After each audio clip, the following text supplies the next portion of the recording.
So objects have tendency to stay in its original state. If it is at rest, it tends to be at rest. If it is in motion, it tends to be in motion. So that's the inertia.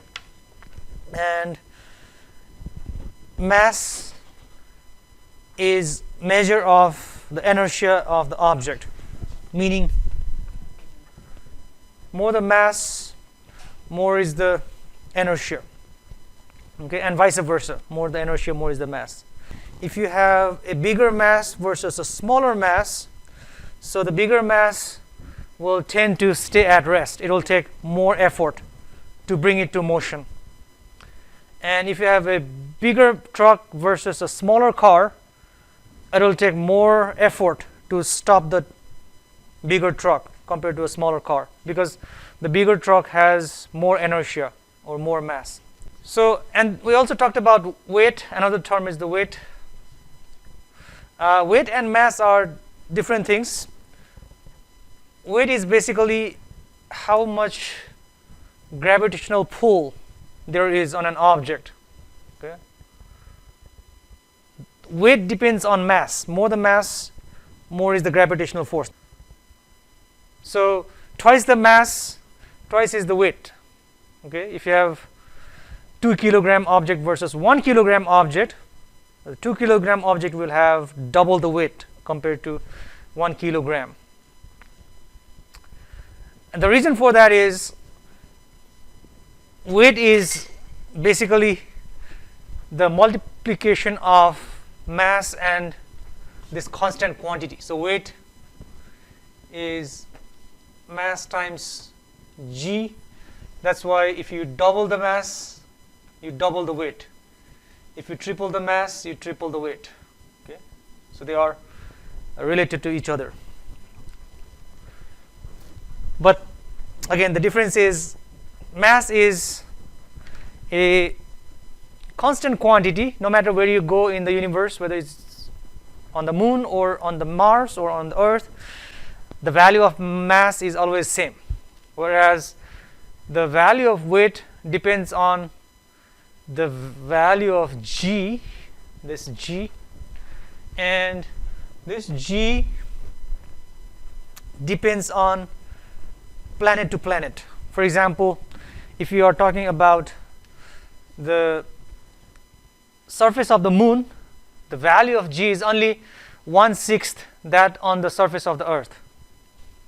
If a person weighs 60 Newton on Earth, then the person will weigh only 1/6 that of that weight on the moon. Okay, so on moon, the person will weigh only 10 Newton.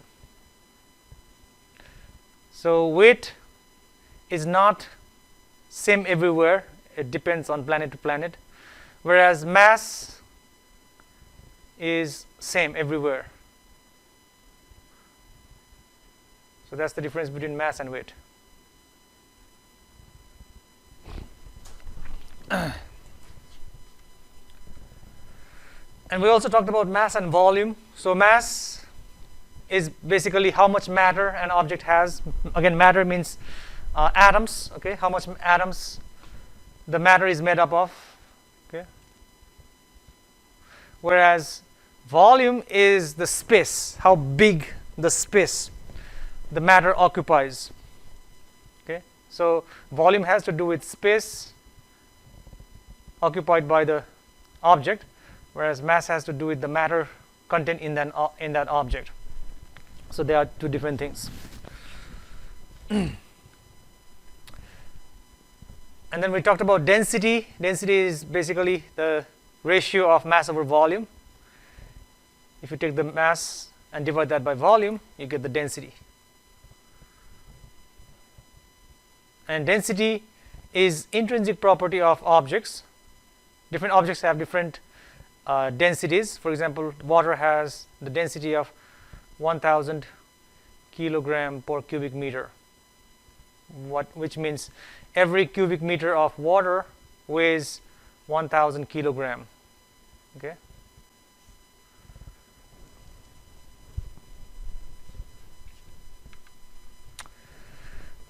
We talked about force. Force is simply push or pull. And if there are more than one force applied on an object,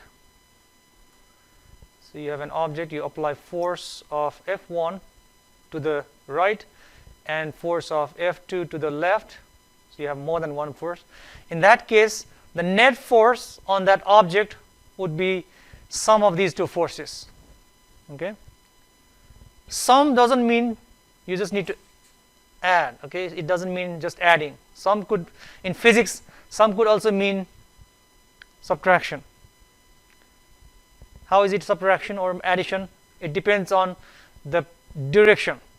If you are considering something going to the right, we consider the sign to be positive. If you consider something that is pointing to the left, we consider that sign to be negative. Okay? So whenever we say sum of two forces, we consider this notation, this notion. So F1 is positive because it's pointing to the right, and then F2 would be negative because it's pointing to the left. Okay? So that will give us the net force, F net. Okay? For example, let's see the first picture here.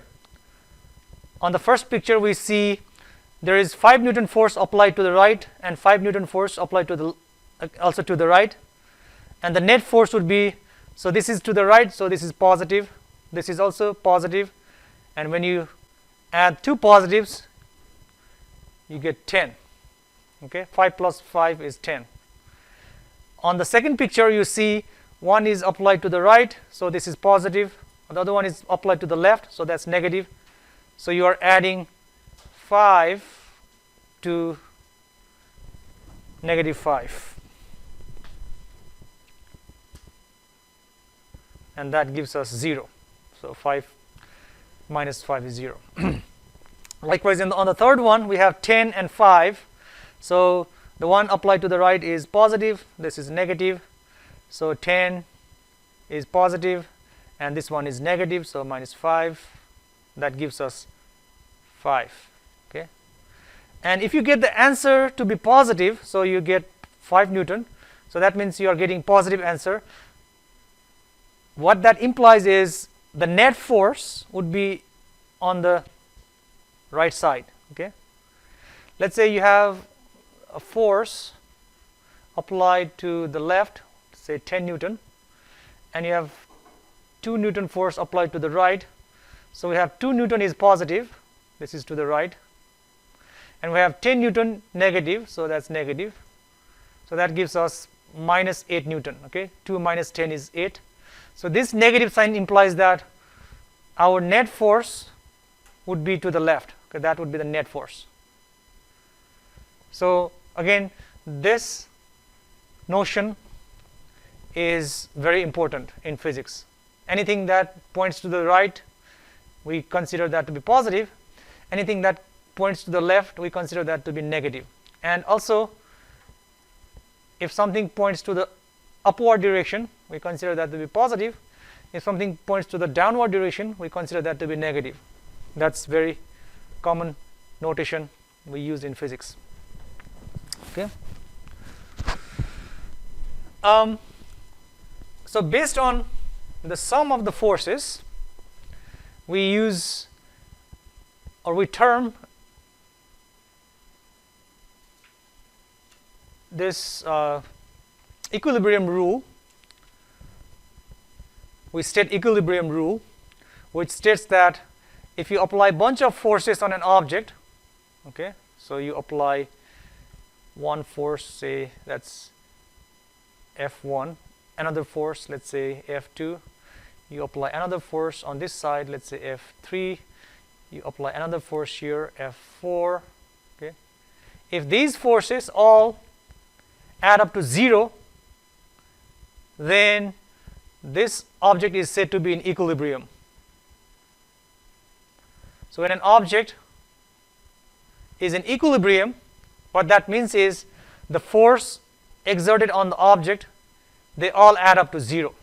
Okay, what that means is our F1 is positive, it's pointing to the right, that plus F2 is also positive, pointing to the right, and then we have F3, which is pointing to the left, so that's minus F3, and we have F4, it's also pointing to the left, so that's minus F4.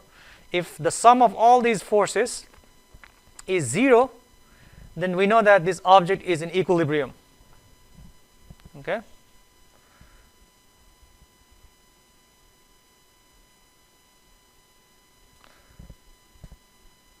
Now this will be more clear when we talk about acceleration. So we haven't talked about acceleration yet. So this will be more clear when we talk about Newton's second law and acceleration. So we'll come back to this again later once we introduce acceleration. Okay. So we can have two types of, it's moving forward. We can have two types of equilibrium. One is called static equilibrium, other one is called dynamic equilibrium. So static equilibrium is you apply force on an object, okay, same force on the two sides of the object, and the object doesn't move, okay, so the object remains at rest. So this kind of equilibrium is called static equilibrium. So in case of static equilibrium, the object remains at rest after applying a bunch of forces. So if I pull this object on the right and on the left, but the object doesn't move, then this is at static equilibrium. Okay. Another equilibrium is dynamic equilibrium. So let's say this object is already moving, okay, it's already moving, and I apply some force on this side, apply force on the left side, and my force does not change the speed or the velocity of the object, then it's in dynamic equilibrium. So the meaning of dynamic equilibrium is object is moving at some speed, let's say 2 meters per second in the beginning, and while it's moving I apply some force, let's say 5 Newton on this side and 5 Newton on this side. So this 5 Newton, why it's doing that? So this 5 Newton will cancel this 5 Newton, and this object will keep moving at the same speed. So the speed doesn't change. It's still moving at the same speed. So this is dynamic equilibrium. So whenever we say equilibrium, some people think that it means the object is not moving, but that's not true. Equilibrium doesn't mean the object is at rest. Depends on what kind of equilibrium we are dealing with. The object can be either at rest or moving. If it is at rest, it will remain at rest, okay, by applying the force. The force doesn't change the state of the object, it just stays at rest. So that's again static. And in case of dynamic equilibrium, the speed of the object at which it's moving, it remains same. It keeps moving at the same speed. The force doesn't change the speed. Okay. So let's look at a problem, multiple choice question. A bowling ball is in equilibrium. So when can we say that a bowling ball is at equilibrium? So you have a ball. When it's at rest, okay, so it's at rest. That's true. We can say the bowling ball is at rest to be in equilibrium. That's right. Move steadily in straight path. So it is moving steadily. Steadily means at constant speed, 2 meters per second. That is also true. Okay, as long as we don't change the speed, it's in equilibrium. That means both are true.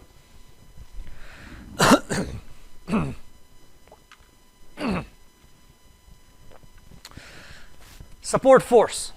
So whenever we put something on a table, like here a book on the table doesn't collapse. Okay, the table doesn't break or collapse. The reason is there is this support force that is pushing this book upward. Okay, there is this weight of the book that is pulling this book downward, but also there is this support force which prevents the book from collapsing down or table from collapsing down. Okay, so this force is what we called support force. It is also called normal force. Okay, sometimes we call it normal force. Okay, so let's look at question number 1 from assignment 11.1. So you're shown a picture of a painter.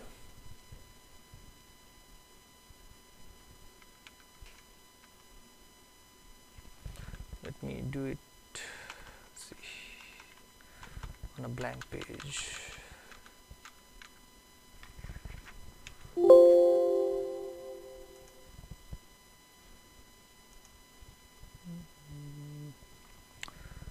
See, I can write on this one.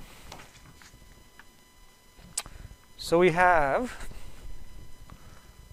a scaffold, okay, and it is held by this string or rope, and a rope on this side, and there is a painter here, and the painter also has a bucket of paint. So the tension in this rope is 500 newtons. So this part is held by 500 Newton force, and this part is held by 700 Newton force. And the weight of the painter is 600 Newton, and the weight of the bucket is 100 Newton. And we need to find the weight of the scaffold. Okay, so what is the weight of the scaffold?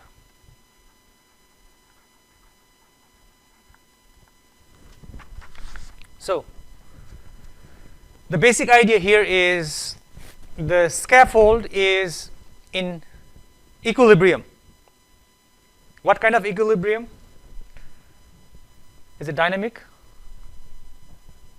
No, not dynamic, because it's not moving, right? That means it's static. So it's in static equilibrium. And according to static equilibrium, the sum of force is 0. Okay. Now what kind of force we are talking about? We have the force in the upward direction and force in the downward direction. And we know that whenever the force is pointing in upward direction, we use positive sign. When the force is pointing in the downward direction, we use negative sign. That's the rule that we use in physics. Okay, so we want to find the weight of the scaffold, and let's assume that the weight of the scaffold is concentrated at the center. Okay, so that's the weight of the scaffold. Let's call this W. So what forces we have? 700 Newton. It is positive because it's pointing up. Okay, that's plus. We have 500 Newton force. That's also positive. It's pointing up. Another force is the force of the weight of the person. Weight of the person is 600 Newton. And is that right? Plus.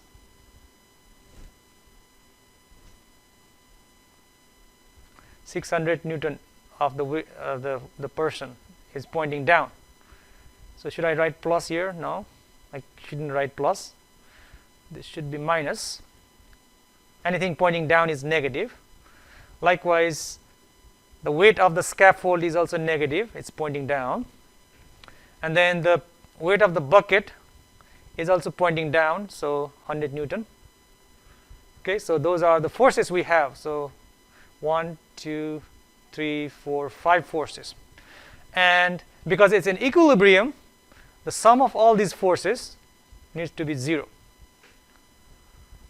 Okay, so 700 plus 500, 1200, and then minus 600 minus 100 is minus 700. Okay, I'm adding this one and this one. So minus and minus, minus 100, minus 100, 700, plus 700 plus 500 plus 1200, and minus W is equal to 0. So 1200 minus 700, if you do that, you get 500 Newton is equal to 0. Okay, and then you can add W on both sides. Okay, plus W on this side and plus W on this side. So this W and W will cancel because one is positive and one is negative. So we have 500 Newton on the left and we have W on right. That means the weight of the scaffold is 500 Newtons. Okay.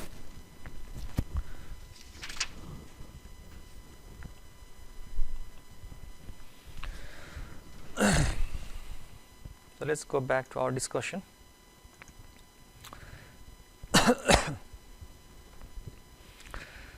So one of the forces we talked about is support force, and the next type of force we talked about is force of friction. Whenever an object is moving on some surface, so you have a surface and you move an object on that surface, then the surface will exert the force in the direction opposite to its motion. So if the object is moving to the right with some speed, then there would be a friction force in this opposite direction. Okay, in this direction. So this is friction force. So friction force is always in the direction opposite to the direction of motion.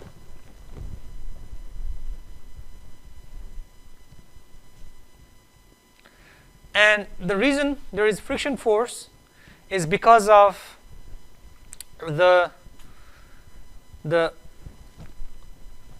irregularities in the surface. So no matter how smooth the objects look, they always have some kind of irregularity in their surface. For example, let's consider this upper surface. You have on the upper surface you have these small tiny bumps. Okay, and then on the bottom surface also you have these tiny bumps, and these bumps, they lock each other.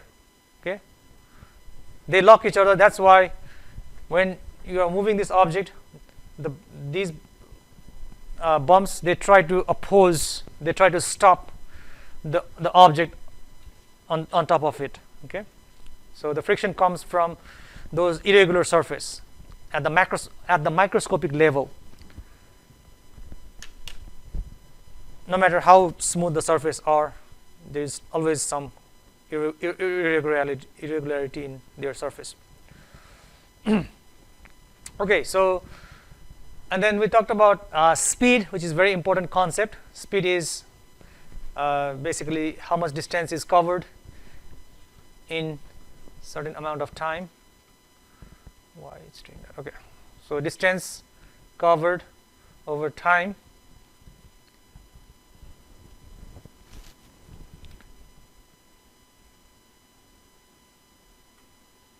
So when you are traveling in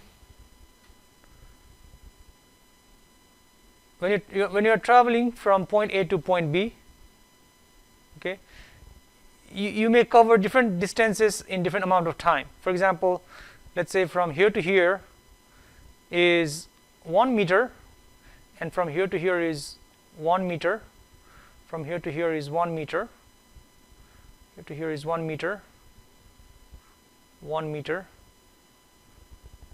1 meter. Okay, so you may cover these meters at different time. Let's say here you cover this 1 meter in 0.5 second, this one in 1 second, this one in 2 second, this one in let's say 0.5 second again, this one in 0.5 second, this one in, let's say, 1 second. Okay, so you have different speed here for in different segments. So when someone is asking you what is your speed when you are traveling from A to B, so what would be your answer? Should you say I was traveling 1 meter per second, or should you say I was traveling at 1 meter per 2 second, or should you say I was traveling at 1 meter per half second? So which one would be true? See, your speed is not same. At one instance that's your speed, in the next instance that's your speed, in the next instance that's your speed, so you have different speeds. Yeah. Wouldn't you add up your speeds and your times of travel? Yeah, exactly. So you take the average speed. Okay. So there are two ways to do that average. You just add all these speeds and then divide by how many number of speeds you have. Another way is basically you add up all your distance. Okay, so you have 1, 2, 3, 4, 5, 6 meters. You travel 6 meters, and how much time total you took. So 0.5 and 1.5, 1.5, 3.5, 4, 4.5, 5.5. So you took 5.5 seconds. So that gives you the average speed. Okay, so that's what you need to say when you are traveling from A to B. So my average speed would be 6 meters per 5.5 seconds. So let's look at number 2 on the assignment 11.1. You traveled 60 kilometers in an hour. What is your average speed in meters per second? This is pretty straightforward. Okay, there's no like complicated math involved in this.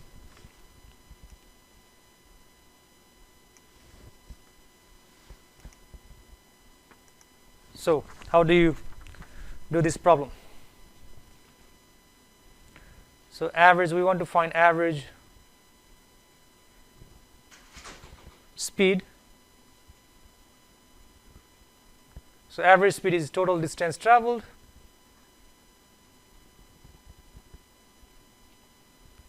over total time. Total distance is 60 kilometers. Total time is hour, 60 seconds. Now it is asking us to find this in meters per second, okay, not kilometers per second. No, so hour, 1 hour. 1 hour means it's not 60 seconds, it's 60 times 60 second. So 60 second is 1 hour is 60 minutes. That's 1 hour, and then each minute has 60 seconds. So 60 times 60. Okay, so that will give us, you can cancel 60 and 60, and then we need to convert kilometer to meter. So 1 kilometer has 1,000 meters. So 1,000 meter is 1 kilometer, and we already canceled 60 and 60, so we have 60 down here. So that's 1,000 over 60. Okay, 0 and 0 cancel. So that's 100 over 6 meters per second, which is 16.7 meters per second. Okay, so speed is denoted by V. So that's our average speed.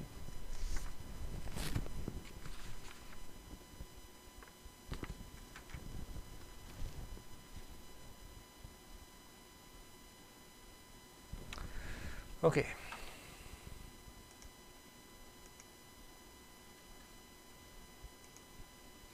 So next important thing we talked is acceleration. So Acceleration is change in velocity over change in time. Let's consider you are traveling initially at some velocity vi, which we call initial velocity or initial speed.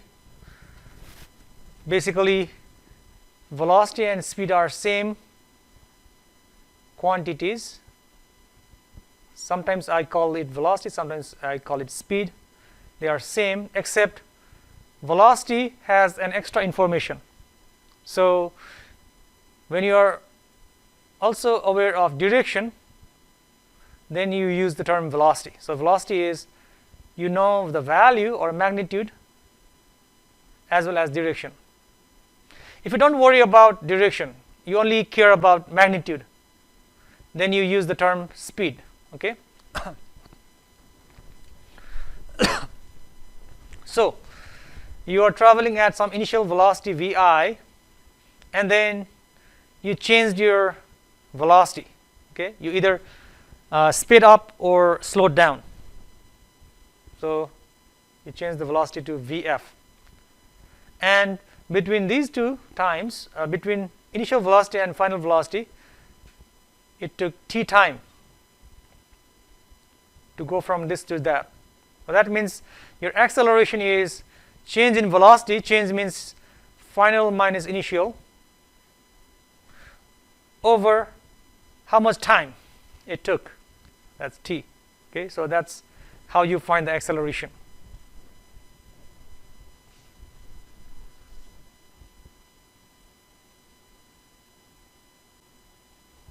So when we deal with this kind of problems, we often come across 5 different quantities. Let me show you that. So when we deal with these motion problems,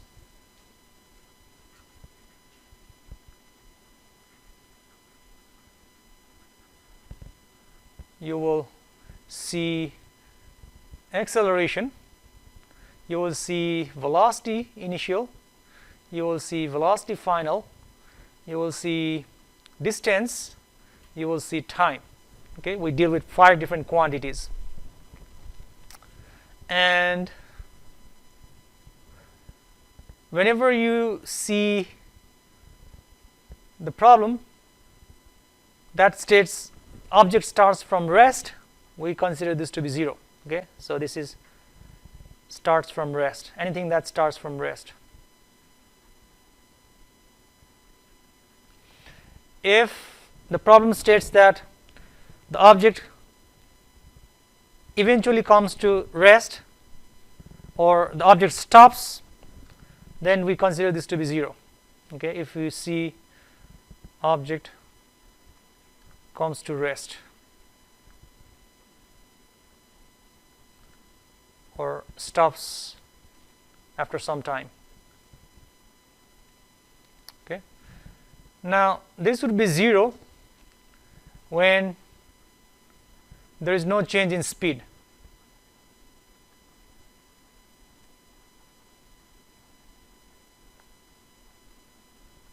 It's moving at constant speed.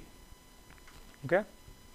So we already saw one formula. Acceleration is v final minus v initial over time. This could also be written as v final is equal to v initial plus at. We just need to rearrange the terms here. If I rearrange the terms, I get this formula. Okay, basically these two are the same formulas, just rearranging the terms. Okay. Now sometimes you may also ask to find distance. Okay, so how do you find distance? You are traveling at some speed vi, let's say 2 meters per second, and then you accelerated your car to 5 meters per second in 2-second time. So how much distance is traveled during that time? So what's the formula for distance? The formula for distance is initial speed or velocity times t plus 1/2 at squared. Okay, that gives us the distance. Okay, so we need these two formulas to do the math. So let's look at the question number 3 and see how we apply these things. Okay, a boy rolls a toy car up a ramp, long ramp. So we have a long ramp and there is a toy car.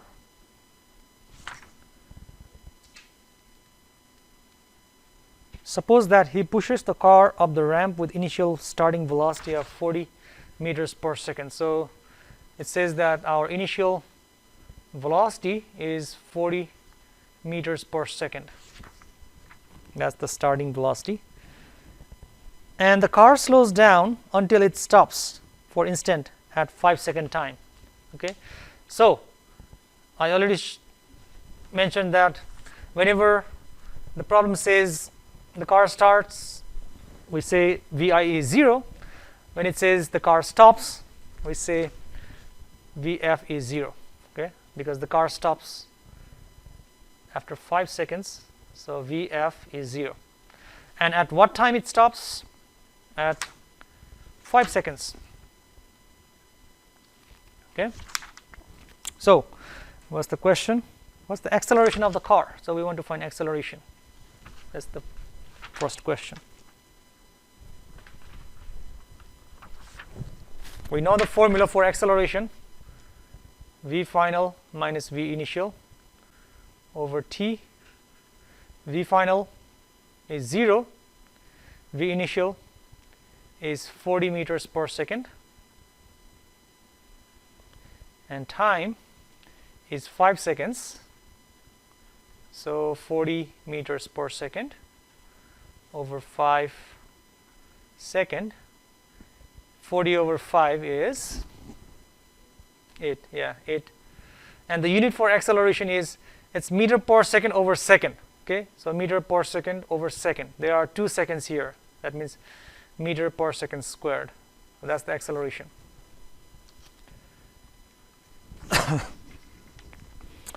And the second one is, what is the velocity of the car after it has moved 6 seconds on the ramp? So the car moves to the highest point at 5 seconds.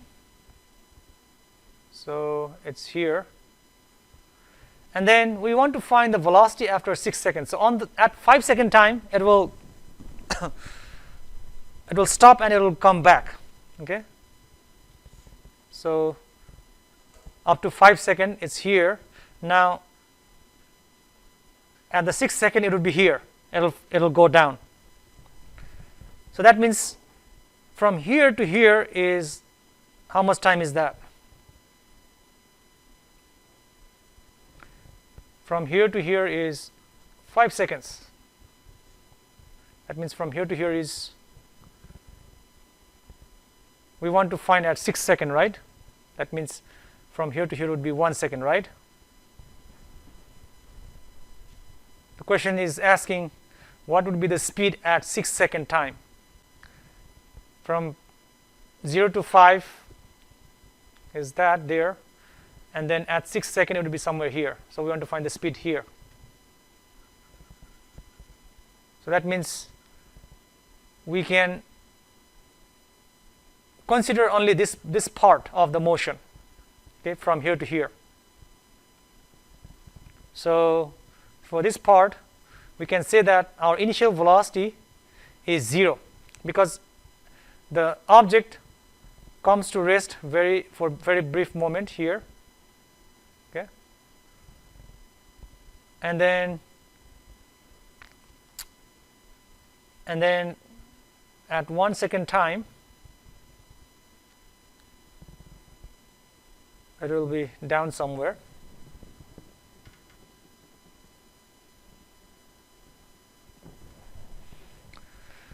And the car still has the same acceleration. Okay, acceleration is, it's same.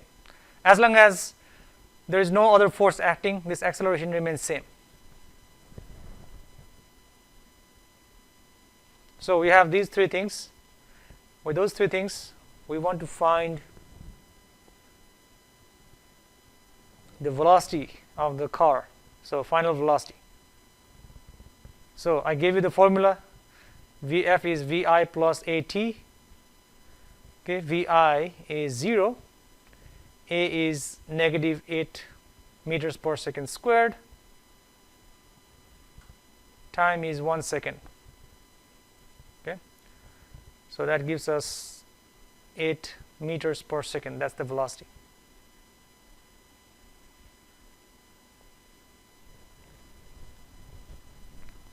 So when the object is here, its speed is that.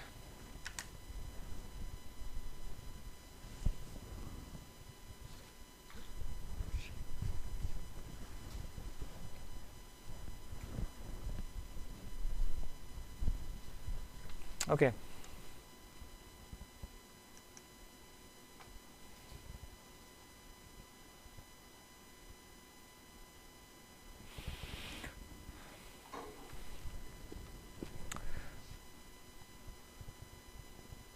So one thing we talked about acceleration is called free fall. So whenever object is moving under the gravity and nothing is influencing that object, the object will move at some particular acceleration, which is called acceleration due to gravity. Okay, and the object is said to be in free fall. So the object that is falling under gravity is said to be in free fall. Okay, gravity is pulling this down. When the object is in free fall, its acceleration is negative 9.8 meters per second squared, or for convenience sometimes we write negative 10, okay, because that's easier to write. So it's negative 10 meters per second squared. This value, just the value, okay, just the value, this value is written as g, okay, which we call acceleration due to gravity. So the acceleration of the object that is freely falling under gravity is negative of g. Okay, g is 10 meters per second squared. What that means is every second the speed of the object will be increased by 10 meters per second. You see here in the beginning the speed is 0. In the next second the speed is now 10 meters per second. In the next second it is 20 meters per second. In the next second it will be 30 meters per second. Next second it will be 40 meters per second. Okay, so this thing is, it's changing at 10 meters per second every second. That's the acceleration when the object is falling freely.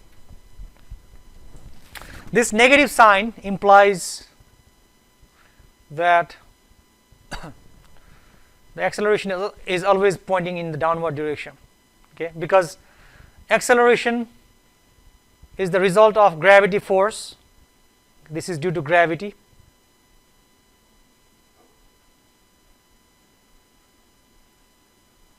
That's why it's called acceleration due to gravity. And the gravity is pointing down, okay, and we know the down is negative. Since the down is negative, our acceleration is negative, so it's negative here. Okay, the negative sign means it's down. The reason for that is, again, the gravity is down. So this is kind of question you may see on quiz. So if a falling object gains 10 meters per second every second as it falls, its acceleration is, so every second it increases by that. Okay, so that's the change in velocity over some time.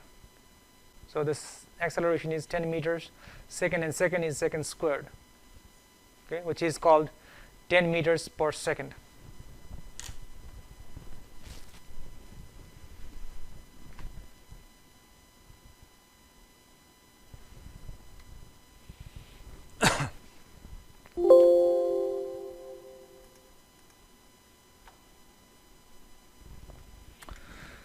So then we talked about Newton's first law. Okay. Do you guys remember Newton's first law? What is Newton's first law? No? Do you remember Newton's first law? It's the law of inertia.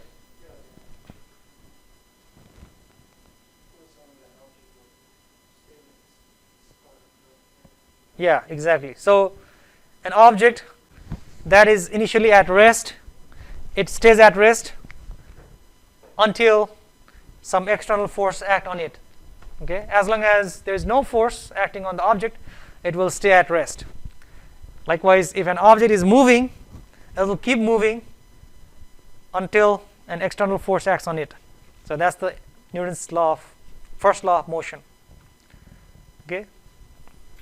Likewise, the example you see here is this object or this car tends to move in a straight path. This person and the car is moving in straight path. When you stop the car, the car comes to rest, but because of inertia, the person still tries to move forward. Okay. So inertia tries to move this person or continue to move this person in the forward direction. So the person lurches forward because of that.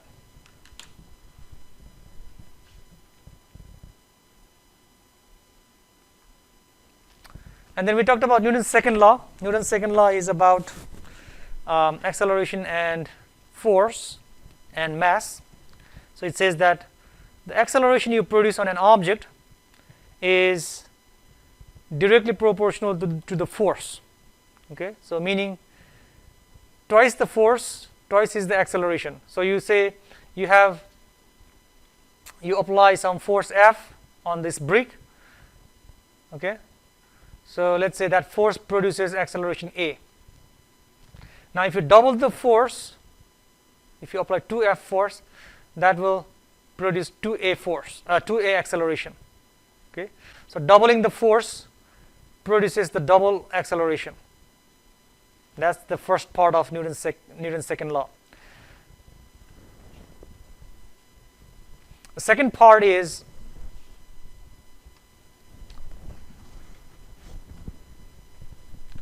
if you apply force F on A,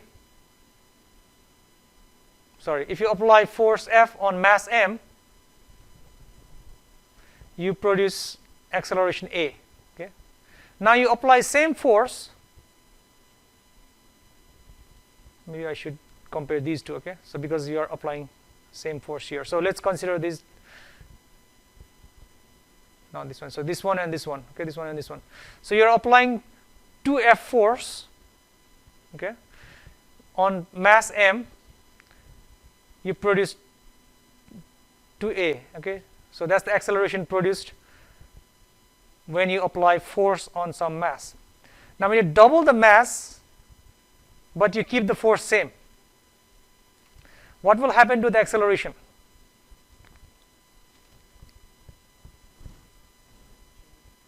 How will it change? It doesn't change. You're applying force, same force on both, but now you have bigger mass here. It reduces, right? So it will be 1/2 now. Sorry, 1/2 of that, which is A. So when you double the mass, that reduces the acceleration to 1/2. Okay, so acceleration is inversely proportional to mass. Your acceleration is directly proportional to force. Okay. When you combine these two, you get acceleration is equal to F over m. Okay, and that is the formula for Newton's second law, which is very important formula. So this is basically F is equal to ma, which we use very often in solving the problems. Okay, so this is also F is equal to ma.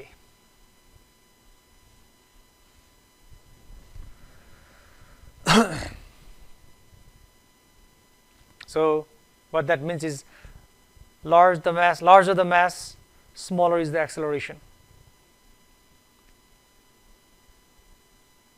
Also, larger is the force, larger is the acceleration. So larger the force, larger the acceleration, larger the mass, smaller is the acceleration.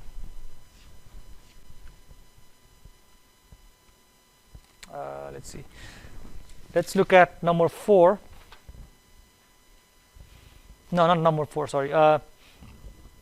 It's supposed to be number 4. It's C. It says under number 3 it says C, but it's supposed to be number 4. A person pushes a 1,000 kilogram car by applying 500 Newton force. What would be the acceleration of the car? It's pretty straightforward if you use that formula. So you have 1,000 kilogram car, and you apply 500 Newton force on that. So what would be the acceleration produced on that? We know acceleration is F over m. So force is, you are applying 500 Newton, and mass is 1,000 kilogram. So 5, you can cancel 2 zeros on top, 2 zeros on the bottom. So 5 over 10. The unit for acceleration is meter per second squared. So 5 over 10 is 0.5 meters per second squared.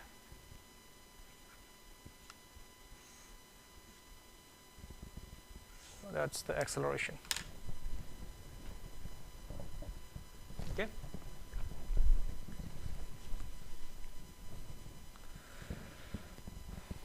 So that's the Newton's second law.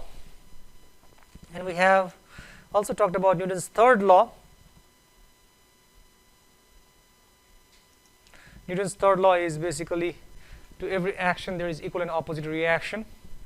So when you apply some force, there would be consequence of that force, consequence to that force. For example, when you push the road with your tires, the road will push the tire in the forward direction. Likewise, when the rocket propels the gas out, the gas will push or give the thrust to the rocket, moving it forward. When you are pulling the spring will also pull you with the reaction force. Okay. When you drop a ball on earth, the earth will pull the ball down. In turn, the ball will also pull the earth up. But we don't see that effect because it's negligible. The pull of the ball on the earth is negligible, or the acceleration is negligible, I should say. Okay. We see the object accelerating down because it's small, but we don't see the earth accelerating up because it's very, very large. It's very negligible, so we don't see the acceleration of earth. Okay, so that's Newton's third law. So we reviewed 2 chapters, chapter 1 and chapter 2. Next time we'll review other chapters, chapter 3 and 4. Do you guys have any question? Do you guys are okay with doing the revision, or do you want to go forward and do the new chapters? Do you want to just do the new chapters, or do you want to just do the revision? What would be a good idea? I saw the survey, and some of the students were recommending to do the review of the previous chapters. That's why I thought about doing that. But I don't see many students today, so I didn't see many people coming to class. So do you guys just want to review the whole chapters, or you want to move ahead and? Okay. Okay. Okay, that's good.